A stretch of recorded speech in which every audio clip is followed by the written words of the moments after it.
आतंक के खिलाफ लड़ाई में एक नई लकीर खींच दी है, एक नया पैमाना, न्यू नॉर्मल तय कर दिया है। पहला, भारत पर आतंकी हमला हुआ तो मुंह तोड़ जवाब दिया जाएगा। हम अपने तरीके से, अपनी शर्तों पर जवाब देकर रहेंगे। हर उस जगह जाकर कठोर कार्रवाई करेंगे जहां से आतंक की जड़ें निकलती हैं। दूसरा, कोई भी न्यूक्लियर ब्लैकमेल भारत नहीं सहेगा।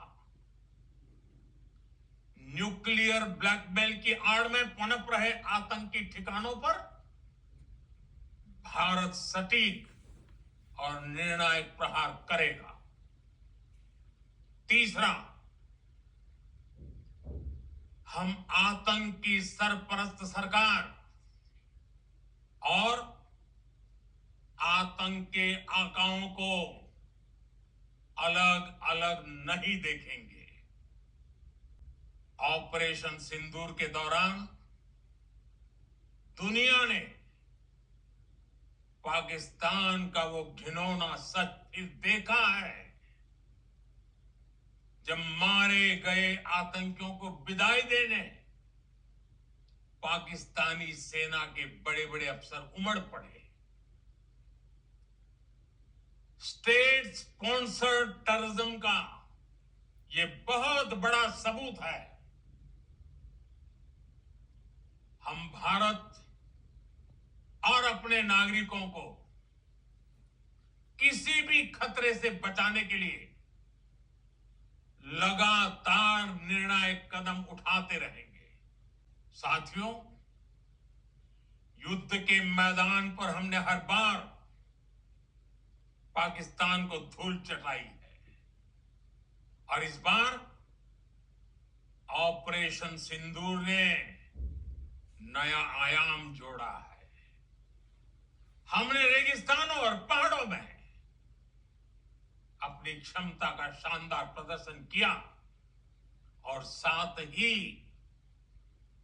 न्यू एज वॉरफेयर में भी अपनी श्रेष्ठता सिद्ध की। इस ऑपरेशन के दौरान हमारे मेड इन इंडिया हथियारों की प्रामाणिकता सिद्ध हुई। आज दुनिया देख रही है 21वीं सदी के वॉरफेयर में made in India defence equipments, इसका समय आ चुका है। साथियों, हर प्रकार के आतंकवाद के खिलाफ हम सभी का एकजुट रहना, हमारी एकता हमारी सबसे बड़ी शक्ति है। निश्चित तौर पर यह युग युद्ध का नहीं है, लेकिन ये युग आतंकवाद का भी नहीं है। टेररिज्म के खिलाफ जीरो टॉलरेंस, ये एक बेहतर दुनिया की गारंटी है। पाकिस्तानी फौज, पाकिस्तान की सरकार जिस तरह आतंकवाद को खाद पानी दे रहे हैं, वो एक दिन पाकिस्तान को ही समाप्त कर देगा। पाकिस्तान को अगर बचना है तो उसे अपने टेरर इंफ्रास्ट्रक्चर का सफाया करना ही होगा। इसके अलावा शांति का कोई रास्ता नहीं है। भारत का मत एकदम स्पष्ट है। टेरर और टॉप नहीं हो सकते। टेरर और ट्रेड एक साथ नहीं चल सकते और पानी और खून भी एक साथ नहीं बह सकता। मैं आज विश्व समुदाय को भी कहूंगा, हमारी घोषित नीति रही है, अगर पाकिस्तान से बात होगी तो टेररिज्म पर ही होगी। पाकिस्तान से बात होगी तो पाक ऑक्युपाइड कश्मीर पीओके उस पर ही होगी। प्रिय देशवासियों, आज बुद्ध पूर्णिमा है। भगवान बुद्ध ने हमें शांति का रास्ता दिखाया है। शांति का मार्ग भी शक्ति से होकर जाता है। मानवता शांति और समृद्धि की तरफ बढ़े, हर भारतीय शांति से जी सके, विकसित भारत के सपने को पूरा कर सके, इसके लिए भारत का शक्तिशाली होना बहुत जरूरी है और आवश्यकता पड़ने पर इस शक्ति का इस्तेमाल भी जरूरी है। और पिछले कुछ दिनों में भारत ने यही किया है। मैं एक बार फिर भारत की सेना और सशस्त्र बलों को सैल्यूट करता हूं। हम भारतवासी के हौसले, हर भारतवासी का एकजुटता का शपथ, संकल्प, मैं उसे नमन करता हूं। बहुत बहुत धन्यवाद।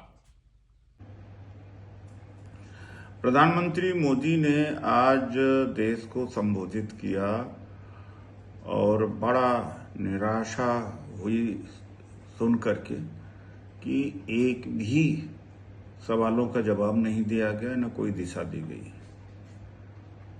शुरुआत इनको करना चाहिए था सीज फायर से। सीज फायर के बाद ही तो आज देश को संबोधित करने आए थे। तो ये मानना तो चाहिए था कि सीज फायर कराने का काम ट्रंप ने किया। ये न कहते कि हमारे विधाता हैं, वैसे तो विधाता तो ट्रंप ही बन गए। प्रधानमंत्री के संबोधन के ठीक पहले ट्रंप का एक और एक्सपर्ट पोस्ट आया।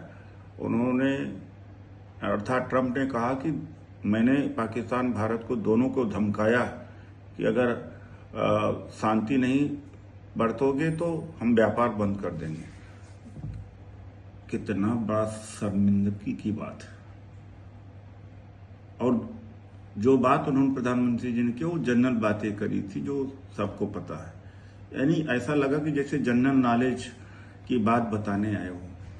ऑल पार्टी मीटिंग के ऊपर चुप, पार्लियामेंट सेशन बुलाने के ऊपर चुप, सीज फायर की क्या शर्तें हैं उसके ऊपर चुप, और सबसे बड़ी अहम बात कि ट्रंप ने यह कहा कि कश्मीर के मुद्दे पर पाकिस्तान और भारत के बीच वो मध्यस्थता करेंगे। अरे आप नकार सकते थे, इतने कायर हैं आप। श्रीमती इंदिरा गांधी अमेरिका की धरती पर निक्सन को मुंहतोड़ जवाब देके आई। आप यहाँ क्यों डरे हुए भाई?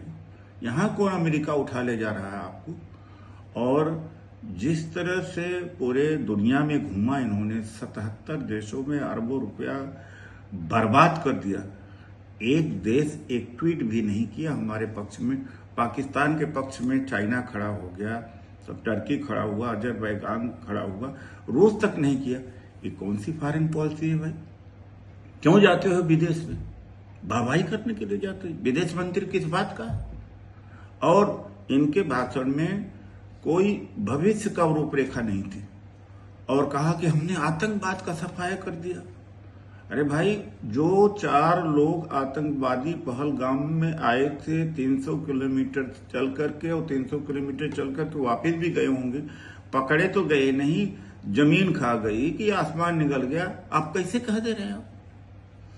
और सबसे बड़ी दुख की बात है कि दुनिया के पैमाने पर पाकिस्तान को अपने बराबर खड़ा कर दिया है।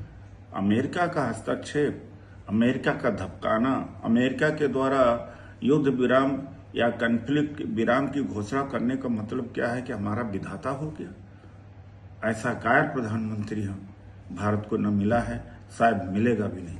ये भाषण वीर हैं, चुनाव तो लड़ सकते हैं लेकिन युद्ध नहीं लड़ सकते, देश नहीं संभाल सकते। आज मैं बड़ा दुखी होकर इस बात को कह रहा हूं कि एक भी चीज ऐसी नहीं थी जो सुनने लायक है, जो देश सुनना चाहता था। आज मैं बड़ा दुखी हूं। ने खंडहर बना दिया। जब पाकिस्तान की तरफ से गुहार लगाई गई, पाकिस्तान की तरफ से जब ये कहा गया कि उसकी ओर से आगे कोई आतंकी गतिविधि और सैन्य दुस्साहस नहीं दिखाया जाएगा, तो भारत ने भी उस पर विचार किया। और मैं फिर दोहरा रहा हूं, हमने पाकिस्तान के आतंकी और सैन्य ठिकानों पर अपनी जवाबी कार्रवाई को अभी सिर्फ स्थगित किया है। आने वाले दिनों में हम पाकिस्तान के हर कदम को इस कसौटी पर मापेंगे कि वो क्या रवैया अपनाता है। साथियों, भारत की तीनों सेनाएं, हमारी एयरफोर्स, हमारी आर्मी और हमारी नेवी, हमारी border security force BSF, Bharat के अर्धसैनिक बल लगातार अलर्ट पर है। सर्जिकल स्ट्राइक और एयर स्ट्राइक के बाद अब ऑपरेशन सिंदूर आतंक के खिलाफ भारत की नीति है।